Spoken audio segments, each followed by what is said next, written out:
Hi, I'm JJ. Welcome back. It's Tag Tuesday, and today I am doing the 8 Memories tag. I was tagged by Angelina over at Books Do Things to me, and it's basically what books bring back vivid memories, having read them, or key experiences in your life, outside of reading. Very similar to how a song that you hear brings you back to the moment you first heard it, or to the experiences that you had while listening to that song. So I had to think about this. I tend to remember where I am when I'm reading or even listening to a book. So finding key moments what was a little hard, especially relating it to the outside world rather than, personal experiences or feelings while reading. So these were my choices. 2 of them I do not have with me. I do own them, but I do not currently have them. And I'll do those ones first. So the first one I know that I talked about before. It's Leap of Faith, the memoir from Queen Noor. She was an American woman who married the King Hussein of Jordan. And so then she became the Queen of Jordan. And so I read this one while I was in high school, or, right around just getting out of high school or something. I read it a couple of times, so I'm trying to remember the first time. But what sticks with me is that, like I had mentioned in my childhood memories, is that was the first time that I read a history book that talked about a history that was different than the history that I was learning in school. And you kind of get the Middle Eastern side of things, rather than my American upbringing. And it was different because she was writing it as somebody who had that same American education and upbringing, who was then thrust into this new world and was learning things on that side of it as well. So I felt like it was a very unique perspective and somebody that I greatly admired at that age. And it was interesting to me because I've always loved history and geography, and this kind of mashed them together. It also made me realize that, I could be reading other memoirs, biographies, autobiographies, and stuff, and learn about people and cultures and stuff beyond my own. But bringing that to the personal and how it affected my personal life is like, my grandmother was one of my absolutely favorite people. I always said she was my person. And she was always well dressed. She wore purple a lot, which looked really good on her. And so as I was reading this and learning about like the Queen Mother and all that, those phrases and stuff, rather than calling her grandma, I jokingly, for years afterwards, even until she died, would refer to her as the Queen Mother, just because she was the matriarch of our family. Everybody loved and respected her. And I told her about this book, and she understood where it was coming from. But my connection with my grandma for this book specifically is because as I was telling her about it, Jordan, the country of Jordan, was completely new to me. Like I knew it on a map, but it meant nothing to me as a teenager. But as I was telling her about the book, she says, "Oh, your grandpa, which we call Papa, and I know." We have 2 friends from Jordan. And I was, what? So they frequented a restaurant at the time and became friends with the owner, who was a Jordanian owner of this restaurant. And they became really, really good friends with him, Sammy. And so I got to go to the restaurant, meet him, and kind of get to know him a little bit throughout my life until he, he moved and didn't have that restaurant anymore. But then somebody who worked at that restaurant, his name was Mike. They remained maintained a friendship with him throughout the years, and when he needed a place to stay and stuff, he stayed with them for a little while. And I just always liked that connection, and the knowledge that the world is much bigger than I realized, when I was, 18, 19. And whenever I think of that book, I not only think about being able to read history with a new lens and try to maintain the biases of what you're reading and know that, history is written by the winners. So to understand that you might have to do your own research and not just take everything at face value, which was something very significant that I learned from that book. And also just being able to think that you know your grandparents or your parents, and you think you know everything about them, and they never, she never left the country, she never traveled a whole lot, she always loved being home, but she had friends from all over the world that she just randomly made, my grandpa as well. And I guess I learned that from them, just the ability to empathize and befriend people who are not the same with you, because you don't have to travel the world to learn from and understand the world. So that's what I think about when I think about that book. The next one on my list, and I have not talked about that at all here, is The Fifth Season by N.K. Jemisin, and it's book one of the Broken Earth trilogy. And I do have to say that for whatever reason, I never actually finished the trilogy. I've only ever read that book. Not that I didn't ever want to continue, but that book was just so impactful.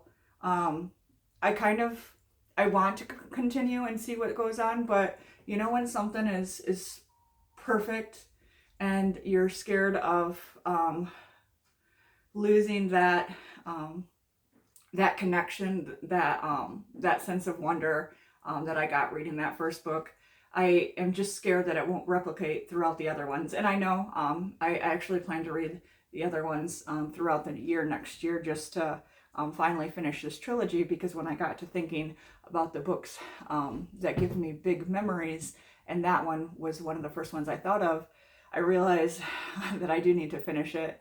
I don't think it will change my memories, because the ones related to this book are very specific, but hopefully it will be long enough from the time I read the first one that I won't be too disappointed or unbiased or too biased to read the other ones.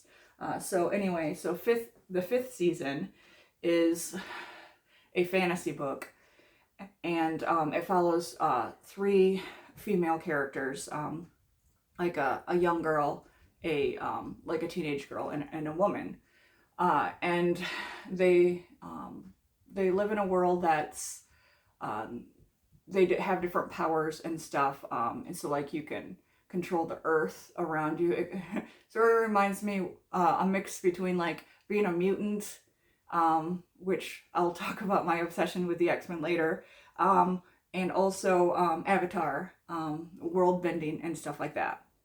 And you have this really great political arc, this great world building, but the core is the narrators, the points of view that you get, and they're outstanding characters. Sometimes you agree or disagree with them. Sometimes you get frustrated with how the world keeps treating them, but along the way you really start to care and identify for each of these characters. What blew me away by the story is the way that it is written, I don't even want to give more than I've already given, because it's the twists and the turns and the way that it all comes together that makes this book have a longing, lasting impression on me. The way that it connects into the real world and my personal experiences, that I actually read this when I was in El Salvador.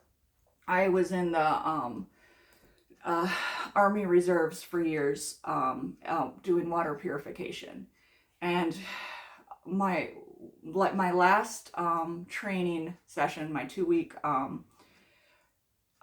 annual training, was in El Salvador before I, left the unit and was done. But we were responsible for providing water on our fob, and then the other units were building different, like they were fixing a hospital, building schools, and different housing and stuff like that. And so it was a joint mission. It was the United States, and then there was like multiple other countries that were all part of this. So you really got to kind of learn and interact with the people. We were kind of isolated because they were the ones out doing stuff, and we were the ones who were doing the water day in and day out. And so we did get to have one weekend where we got to go and see the Mayan ruins, which is one of my favorite memories ever, because I really enjoyed my my battle buddies and my friends that we went with. But then just seeing that culture and that architecture, and just the being somewhere that felt sacred and special. But throughout the day, you have it all running and stuff, and you're basically sitting there waiting. You every hour we take turns testing the water to make sure no bacteria. We make sure that it's got enough chlorine to last throughout the day to keep it safe to drink, and not a lot of active work once it's all set up and ready to go, especially when there was like 8 of us alternating. So basically that is to say we had a lot of downtime. My carry-on was a backpack full of 9 books, even though I was there for 14 days. And I read all 9 books. And my favorite being the 5th season. And I actually had put that off to last because I had started reading it, and the prologue was kind of boring, or felt hard to understand for me. So I just put that off and, read a couple more. And then I went back to that one, tried to finish the prologue, read a couple more. Finally, I had like 3 days to go and no other books. So I was like, well, I have to read this. Well, as soon as I got through the prologue, like the minute that I got started on the book, I blew through it. I was done. It ended up being the favorite of the 9 books that I brought with me.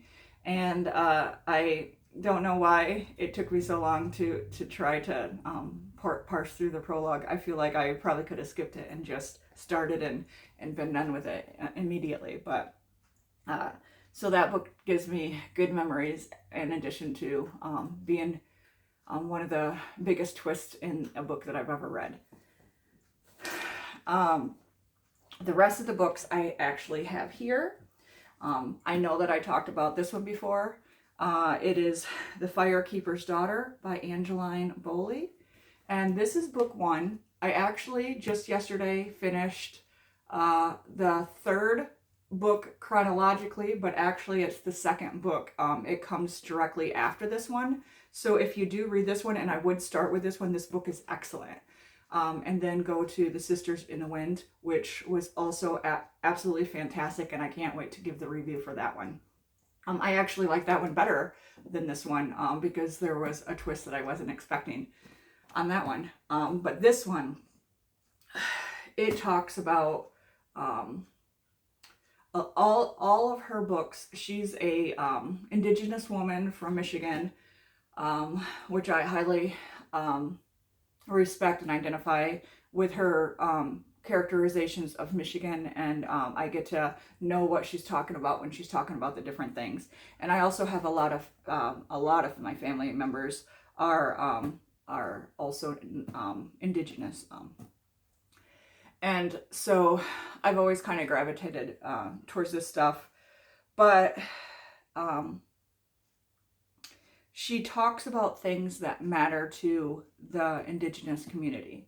So like in this book, she's talking about the drug, how drugs and meth especially was running rampant on reservations, but also how there is a huge loophole that highly is affecting indigenous women. So I've talked about before missing and murdered indigenous women.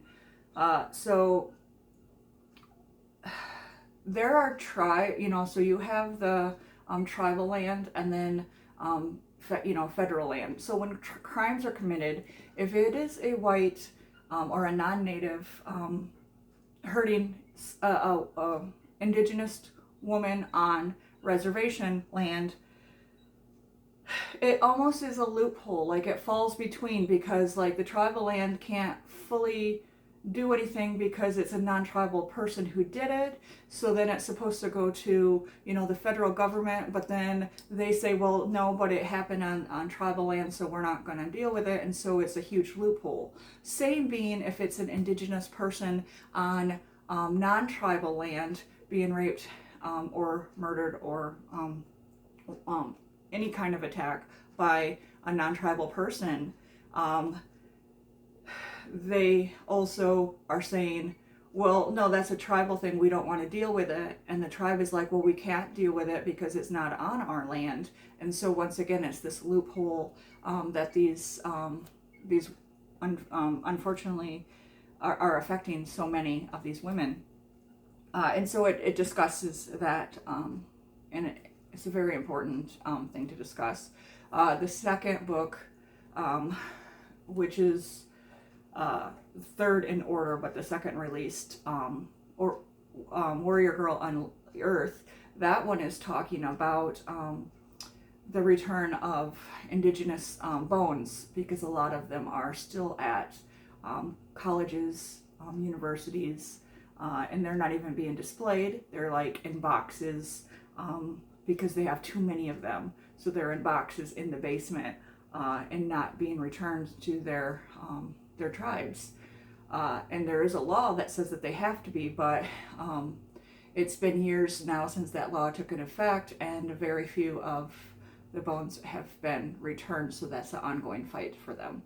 And then this last book that I read by her, that I just finished, Sisters in the Wind, deals with the Indian welfare, the Indian Child Welfare Act, and that is trying to return indigenous people to their families or tribes after they've been taken away and put in the foster care system. So they were being taken away a lot. These social workers would go onto these reservations and declare them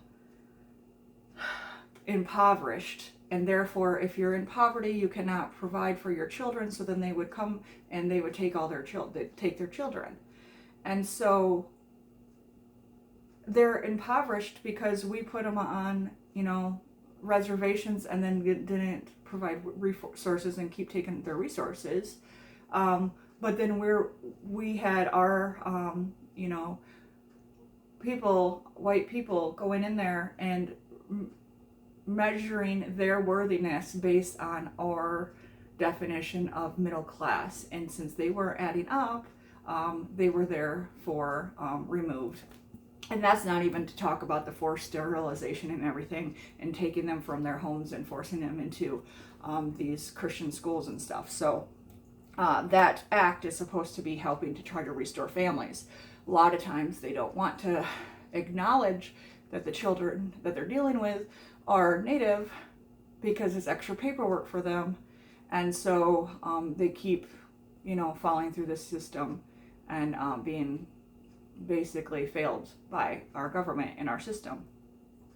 And I will talk a lot more about that when I get to the book. But that being said, these books mean a lot to me, just as a human being and as somebody who grew up in not just around a lot of Indigenous people, and has family members who I love who are Indigenous, but in the area that I am in Michigan, it's also very there's a whole lot of Indigenous people here. So I just always have grown up with it. So I've always had a very healthy respect and understanding and awareness of it.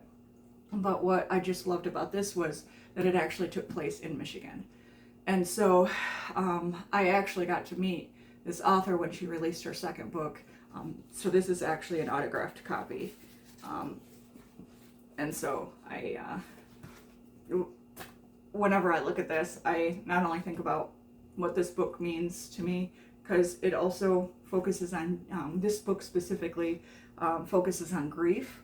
And so I had read this after I lost several, like during COVID and stuff. So I had lost several very beloved people in my life, including my grandmother. So reading about grief and their perception of an understanding of grief was very significant to me. The other ones aren't as deep, I promise. Yanya and the Magic Flower is actually Yanya Garnbrett, which I actually talked to Angelina about this, so I really hope that you appreciate this. So she is a Olympic gold medalist, a world champion several times over. In the back of this book, it actually does say like several of her achievements and everything. So I mean, she has done a lot. I am a huge fan of hers. I followed her in the Olympics and everything, and I was so excited that she won. In this past Olympics, she actually she was first. She won the gold medal, and then Brooke from the United States won the silver medal, and she was the first silver medalist or medalist from the United States to win for women's climbing. But I was a huge fan of Yanya, and when I found out that there's this children's book about her and how they made it basically a fairy tale showing her life is like a climber, but then associating it with this goat who can't get to the top of this mountain and needs to find somebody who can get this magic flower from the top. So it's a cute little fairy tale, and there's these goats and stuff. But overall, it's about perseverance, believing in yourself, and just it was a fun story. I chose this one as one of my memories because I was obsessed with the Olympics and was trying to get this book for ages, because she's actually a Slovenian climber. And so this, I had to wait there, I had to get the English translation, but I also had to get it from overseas. And I kept trying and trying, but my credit cards and everything I tried kept, thinking it was fraud because it was, from overseas. So I had to try for months and months because I was actually trying to get this along with, there was a limited edition poster that had her and Brooke's picture with their autographs on it. But since I tried for months and was able to not get it, obviously when this finally came through, those were obviously out of stock, so I never got that poster that I wanted. But I did get this book, and I got a t-shirt and stuff. But it's just, I really wanted to support Yanya, and I just liked the idea that there's a children's book about her, and that more Americans may learn about her, be inspired by her, and not just as a climber, but as a human and as a person. And she's done a lot for the sport. and she's just a fantastic individual. And I know that I was talking about her with Angelina, and she said that her mother got to meet her. So I'm very jealous. So I just wanted to share this book and my memories and why this book was important. My next one is another children's book, The Boy, the Mole, the Fox, and the Horse. And so I actually have an individual video that I had already filmed for this book specifically that I have not posted yet, but I'm not going to talk much about the book personally because I'm going to in that video. But I just wanted to share why this book is important to me. So this is the book that I gift the most. It's also the book that I was talking about.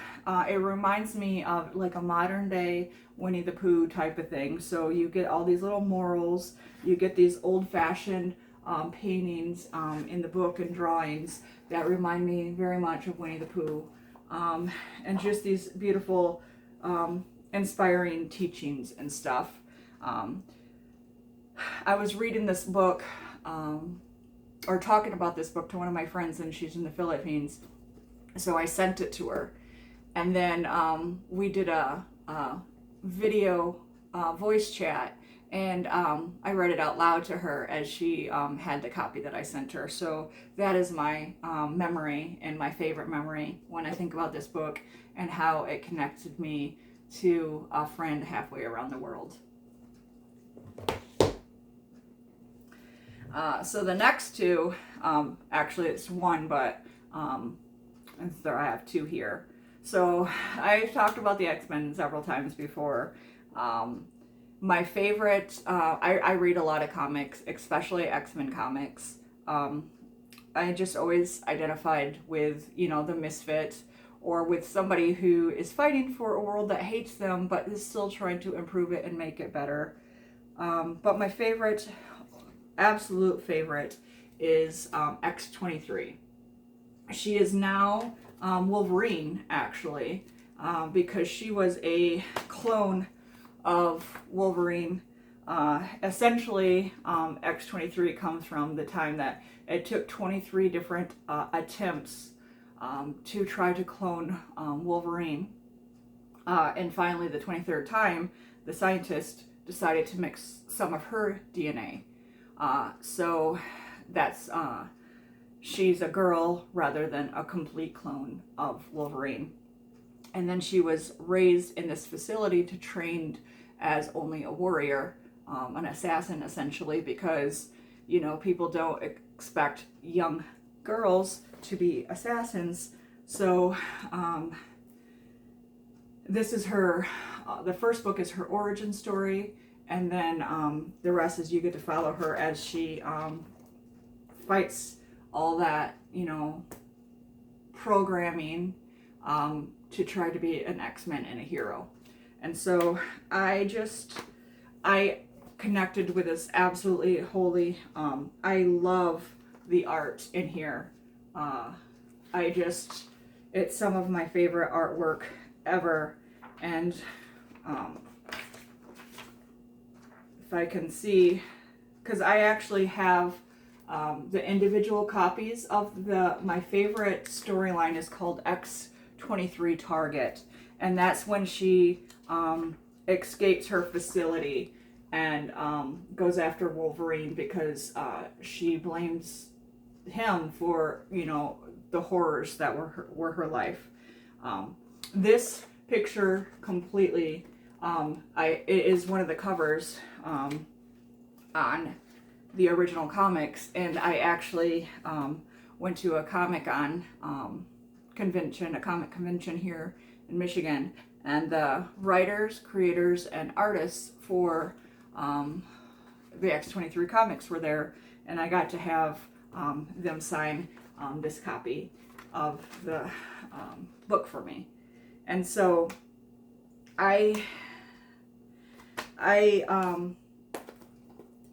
she got me back into comics, and also I had a boss at one of my jobs who we didn't have a whole lot in common. We got along really well, But, you know, like, I like to read. He wasn't much of a reader.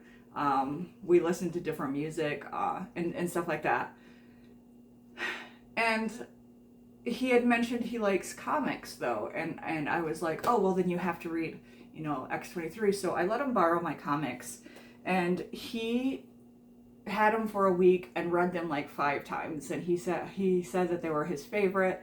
And then I was at that job for like 5 years, and every, you know, maybe 6 or 8 months, he's like, can I borrow those again? I need to reread them. Like, so like, it just had this connection that I had with him. And then when I was back in the military, I was debating with some of my battle buddies about comic books, and they had the audacity to say that X-23 was not that interesting because she was basically a clone. She is a clone of Wolverine, but that made her uninteresting rather than interesting because she was not as good as Wolverine. And man, I spent 2 weeks on that trip trying to convince him that X-23 is actually superior, or at least interesting in her own right and deserves some recognition. So, not only does she mean a lot to me as a person, but I have had really great conversations and connections with other people in my life, whether they loved her or were trying to annoy me and said that they hated her. So my last couple, so this is a special edition copy I have of Les Miserables. And so I was listening to this book and reading it back in 2023. I remember I finished it listening to it on my way to Chicago to see Taylor Swift in concert. I was meeting up with a friend from Texas who was coming in, and we were both going to watch her concert. So I vividly remember being able to finish this book on that drive. And just reading it finally after being in love with the musical for so long was very important to me. Yes, there are some parts that are long, and what's funny is the parts that annoyed me back then, especially like the extended discussion about the sewer system in France, annoyed me at the time. But interestingly enough, that is the part that's most interesting to me and that I keep going back to now when I'm reading history books and stuff, and thinking about like sewage problems or like the plagues or like different things that were happening due to this, that I've been kind of thinking I should go back and reread those chapters just to get a reminder of how important it was to have a proper sewage system. And interesting enough, several of our American presidents also likely are linked to having died because of proper or improper sewage at the White House. And so I feel like our American history would have been slightly different if those people didn't die so quickly. One of them being with only in it for a few months, William Henry Harrison, and then a few after him, who he either died in the White House for unknown reasons, and you know they're now linking it back to probably improper sewage. And so there was like family members and wives and everything that we never really connected dying while they were in the White House that would have been connected to this problem. And then there was one who died like a month or two, a couple months after leaving the White House, also linked to that. So it is a very important thing. Very random though. But my personal experience is the great time that I had at the concert with my friend. And then last year, I finally got to see the play live. And I splurged on seats like really close. And I swear I had chills when my favorite song, which is oh my gosh, I can't. I just I am an I can't believe I just blanked, but I when I got to watch the play live, I just was giddy the whole time. I not just for the my favorite song, but for the whole show, just having chills because being that close to the action, it really felt like you were part there. And having that book already means so much to me. It felt amazing being able to witness it. And I just remember the name of the song is On My Own. Um, Absolutely my favorite musical song, which is a hard to say because I have several that I love, but that song just always breaks me. And I was talking to the guy next to me who had never seen it either and hadn't read it. And when we were talking before it started, and I had told him, well, pay attention to On My Own. That's my favorite song. And then it ends right before like the break and everything. And he leaned into me. He's like, you picked a really good favorite song. And I felt very validated. And then my last one is The Count of Monte Cristo. I've talked about this millions of times. And this is also a limited edition, a special edition. I got both of these at Barnes & Noble. They were more than I want to admit, but I love having the copies of them. And actually, it's nice because the words aren't too small. And a lot of the classics, you get the really small writing, which I absolutely hate. But Count of Monte Cristo is important to me because I had this idea to start reading classics, and this is the first one that I read, and I absolutely loved every minute of it. And I just was like, man, if all classics are even half this good, I need to continue reading the classics. So I have been making my way through them ever since. Some have been absolutely fantastic. I found some great new favorite writers that way, or new to me favorite writers that way. But I don't think I would have given as many of them a chance as I did if I had not had this as my first book and realized what they could be. And know that, like, even if I find a couple duds along the way or ones that are not for me, that there was greatness out there. I just had to find it. And this one came accidentally. I just knew this was a popular one, and this is the one that I chose to pick. And I just really love this edition. It's beautiful, and the book itself is important to me. Just in developing this love for classics for me and making me want to continue to read more. So whenever I think of this, I think of all the books that came after that have touched me. I wouldn't have had East of Eden as a favorite. I wouldn't have I found Edith Wharton or Elizabeth Glasgow or Thomas Hardy, who are some of my favorites now. If I didn't start with him and read this book. So I have that to be grateful for. So for so many amazing books that I have read or have given a chance on, just because I started with something so amazing. So anyway, long explanations, even some reviews for books that I hadn't talked about before, but I really hope that you enjoyed this. I really hope that you'll think about books and how you interact with them and what they mean to you, for listening to this. And for anyone who wants to do this tag, I'm not going to tag anyone. I don't know a whole lot of ones who haven't already been tagged. So if you want to do this book, this tag, please do. I would love to see what books mean something to you and why. So happy reading as always. Enjoy, and I can't wait to share more books with you. Thank you, and have a great day.